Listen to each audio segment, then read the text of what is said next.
All right, we are here. Hey, my friend. Thank you for jumping on this call with me. I was really impressed as I read your piece, your blog post summary of research that you had just done, but as a non-data scientist, I was hoping you could interpret it for me and give me some more insight into how you did it and why you did it and what you learned. So just to start, I am Nancy Giordano, and I have many roles on the planet, but all sort of summed up under strategic futurist. Working part of my time with KUNGFUai, which is how I got to meet you, a data scientist at KUNGFUai, our chief scientist. So if there are anything you want to add to your story of who you are? Yeah, so thanks very much, Nancy. I really appreciate the invitation to talk about this research.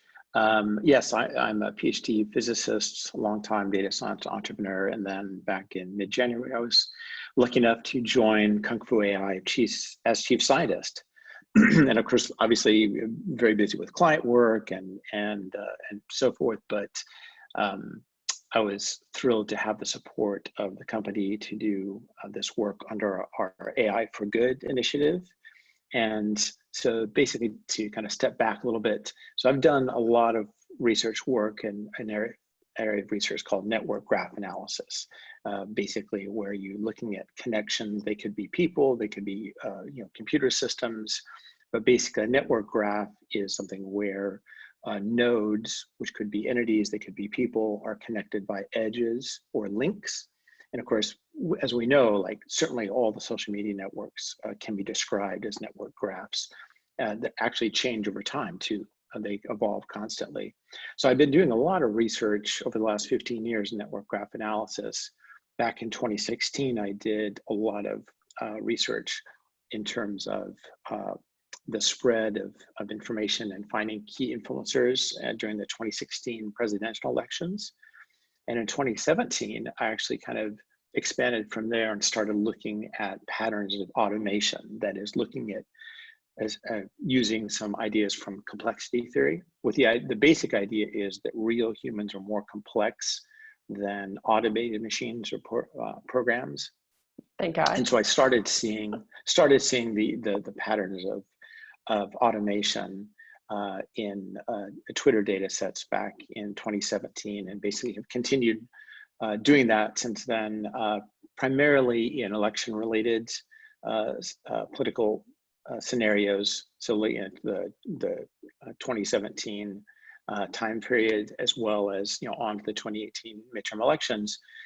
And so what I wanted to see was, could the same techniques help give us information about the possible spread of disinformation as it relates to the COVID-19 pandemic? And the key finding there is that yes, absolutely, we still see lots of patterns in disinformation, many patterns driven by automation, but similar to what I found in the previous research, I found that purely automated bots, accounts that are like super simple, most human users will recognize those as automated bots, and they don't interact or share the data.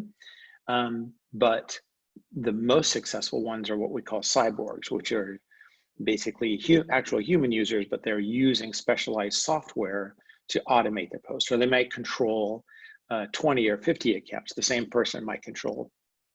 And so when they do that, what they can do is they can amplify the stories that they're trying to spread. And so I just think it's really important to understand, what are the key accounts that are being successful? What are the kinds of messages?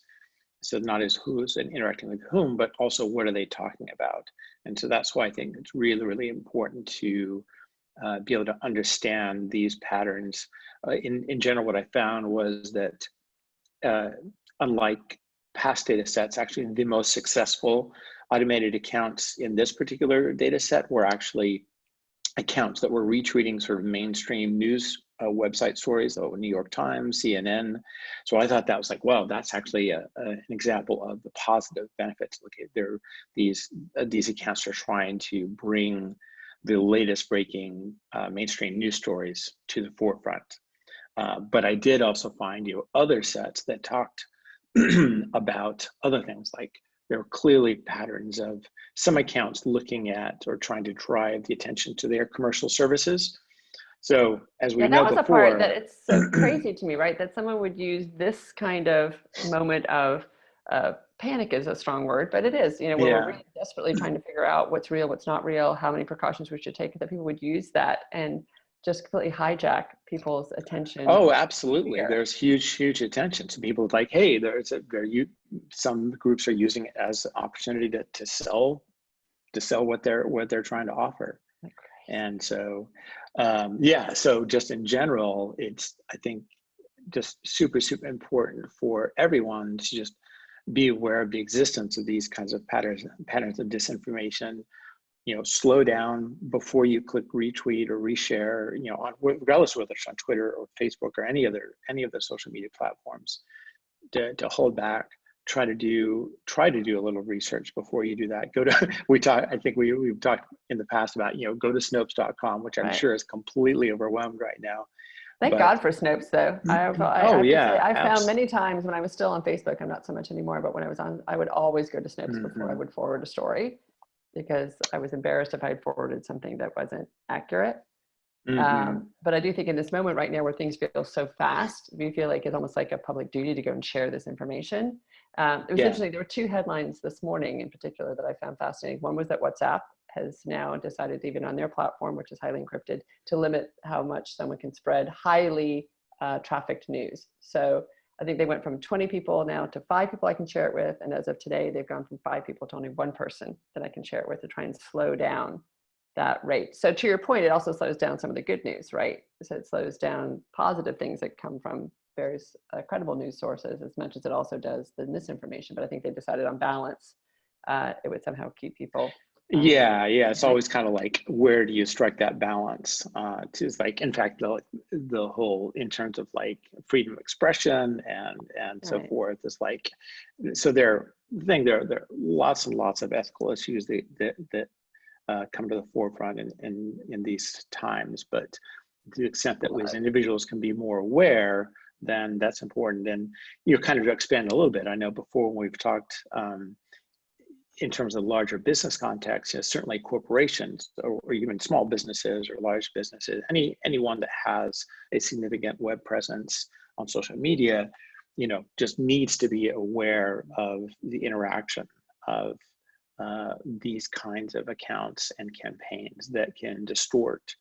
And the challenge too is that the campaigns are getting more sophisticated. Like if you compare what we saw in 2016 versus 2020, certainly, you know, and by the way, we're not claiming even the accounts that I've identified in these data sets that say reference the mainstream Russian news websites, you know, RT and Sputnik News.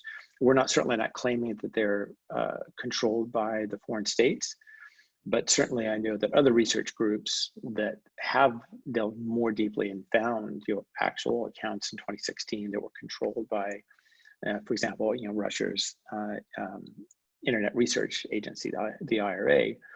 The techniques they're using now in 2020 are much more sophisticated. They're definitely evolving. And so it's very much a sort of, you know, an ongoing battle just to try to stay on the forefront of that. So I think the biggest thing is awareness. I think that AI and machine learning, these kinds of research approaches can help bring awareness, but it really all comes back to human expertise, human judgment. So I think we've talked about before about it's not the matter of AI and machines or computers replacing humans. It's like, how can you augment them? How can we use them together to get better results and Yeah, we're to seeing that pattern reset? Yeah. over and over and over again, which is, I think, very reassuring for folks. Although, so I think in this world, it is good for companies to understand that AI can help identify this, but it can also help hopefully mitigate it to the extent that they make some decisions around how their data is shared, or just be aware of it. They can track that better. I think we're going to be, as we pull out of this moment right now of tremendous upheaval and fear, we're going to be reinventing and relearning and rediscovering a whole bunch of things. And I think there's going to be a very ripe environment for this kind of rampant sharing of news and learning in real time. And it will go both, you know, in good ways and bad ways.